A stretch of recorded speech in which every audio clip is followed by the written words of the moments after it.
No Brasil, se popularizou a ideia de democracia racial, a partir da interpretação da obra de Gilberto Freire, Casagrande Senzala, de 1933, embora não tenha sido o próprio a cunhar este termo, democracia racial. Gilberto Freire utilizava termos como harmonia entre as raças, fraternidade intrarracial, mas essa foi uma ideia que se consolidou até como uma premissa aí de que no Brasil não existiria racismo, preconceito, que a gente seria uma sociedade miscigenada e, portanto, sem aqueles conflitos mais explícitos que Gilberto Freire viu, por exemplo, nas colônias inglesas. Gilberto Freire vai dizer que o modelo de escravização dos portugueses foi um modelo bem mais informal, de relações pessoalistas, o sistema patriarcal, onde o pai ele é tanto chefe de família quanto chefe público. Foi uma escravidão muito mais domesticada ali dentro da Casa Grande, com muito mais proximidade, muito mais informalidade.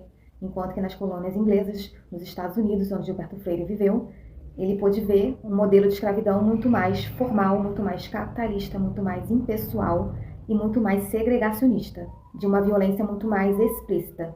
Não que aqui no Brasil não tenha existido opressão, ele não fala isso, ele fala que essas relações mais próximas e mais afetivas diminuíram essas tensões, tornaram a violência menos explícita, menos cruel, um pouco mais humana, um pouco menos fria.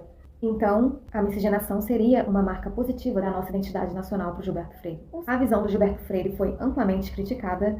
A maioria dos sociólogos, historiadores contemporâneos, considera essa tese uma romantização da escravidão. Eles apontam que a proximidade das relações ali na Casa Grande era uma relação de poder, de violência, que a relação sexual entre o senhor de escravos e a escrava era um estupro, era uma relação baseada na coerção. A miscigenação, então, não teria eliminado o racismo, só teria o tornado mais velado e sutil. O Brasil, de fato, não teve leis segregacionistas, como houve nos Estados Unidos, mas existe sim um racismo, uma discriminação aqui que persiste e é estrutural, que se manifesta em desigualdades sociais e econômicas profundas, onde a população negra ainda é a mais vulnerável. Então, Gilberto Freire realmente acreditou que a miscigenação abrandou a crueldade da nossa escravidão, mas hoje é amplamente aceito que ela não abrandou a crueldade, mas ela disfarçou essa crueldade. Ela não eliminou o racismo, ela só disfarçou o racismo, ela só velou o racismo. Então, esse é um mito que os sociólogos vão tentar derrubar. O maior mito da fundação do Brasil, que é a democracia racial. Sérgio Buarque de Holanda, em Raízes do Brasil, de 1936, ele vai dizer que essa cordialidade que a gente herdou dos portugueses, uma herança ibérica ali mesmo, ela é um aspecto cultural nosso que atrapalha o desenvolvimento da nossa democracia. Por quê? Homem cordial não significa homem gentil, significa pessoas que se relacionam a nível mais afetivo, a partir da emoção, a partir do coração, em detrimento da razão e da formalidade. Ele vai dizer que é uma cultura que tem aversão à formalidade e que por isso age diretamente contra preceitos democráticos do Estado de Direito, onde a gente não pode atuar a partir de um favoritismo, a partir de relações pessoalistas, a partir de uma proteção.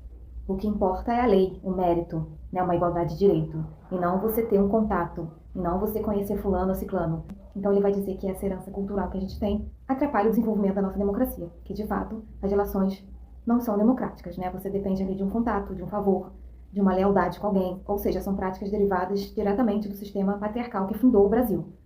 E ele vai dizer que essa relação cordial, que essa coisa personalista, não elimina a violência. Por trás disso existe a violência.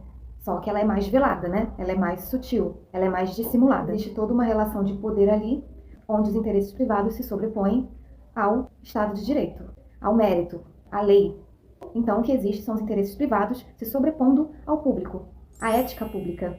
Então, essas raízes do Brasil não teriam um reflexo positivo. O Horácio Nogueira, num artigo de 1955, ele vai dizer que o racismo no Brasil é baseado em características físicas, é um preconceito de marca. Se você tem no seu fenótipo ali características de pessoas pretas, você sofre o preconceito. Enquanto que nos Estados Unidos o preconceito é de origem.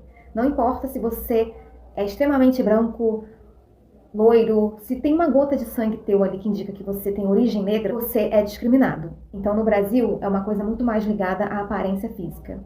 No Brasil, se o preto for rico, o preconceito é amenizado. Se é um médico, se ele é bem sucedido, o preconceito é amenizado. Só que nos Estados Unidos você pode ser o preto mais bem sucedido que for, ainda assim você é negro e ainda assim você vai sofrer o racismo. De forma explícita, muito mais explícita do que no Brasil. Lá a discriminação era institucionalizada. formalizada, uma segregação que foi comparada ao apartheid sul-africano. Esse sistema de segregação americano que existiu ali do final do século XIX até meados do século XX foi uma discriminação que permeou todos os aspectos da vida, político, social, econômico, que se manifestou não somente através de práticas, mas também de leis. Existia segregação legalizada em diversos tipos de locais públicos, existia segregação residencial, existia uma série de manobras para tentar suprimir o voto das pessoas negras nos Estados Unidos. Então foi uma coisa muito profunda, muito explícita, legalizada mesmo. Esse sistema era mantido à força, com violência sistêmica e aberta, com linchamentos, com ataques da Ku Klux Klan e através de uma impunidade generalizada desses crimes contra os negros. Ele vai dizer que não é verdade que a gente valoriza a nossa miscigenação. Ele vai dizer que, na verdade, a gente valoriza o branqueamento e que existe, sim, dificuldades muito maiores para a população parda e negra no Brasil. A cor de pele atua, sim, como um fator adicional na ascensão social. E que a ideologia da democracia racial teria mascarado isso por muito tempo. Isso é muito complicado, porque aquilo que a gente nega, que a gente tenta esconder, que a gente acha que não existe, a gente não vai tentar resolver, né? O brasileiro é muito negacionista quanto ao racismo no Brasil. O racismo é estrutural, é uma herança histórica que a gente tem e que a gente tem o dever ético de corrigir, né? A gente não pode ignorar isso, as barreiras que ainda existem, as dificuldades estruturais, históricas que ainda existem. A gente tem que utilizar ali da democracia para tentar, sim, incluir e corrigir esse problema. Porque se hoje a gente tem uma sociedade baseada na igualdade de direito, no mérito, nem sempre foi assim. Ela não funciona assim por causa das heranças históricas que a gente tem. Então a gente tem que se utilizar mesmo das instituições democráticas para incluir, né? Porque democracia é isso, é inclusão. Né? Se a gente não tem oportunidades iguais para todos, não existe democracia.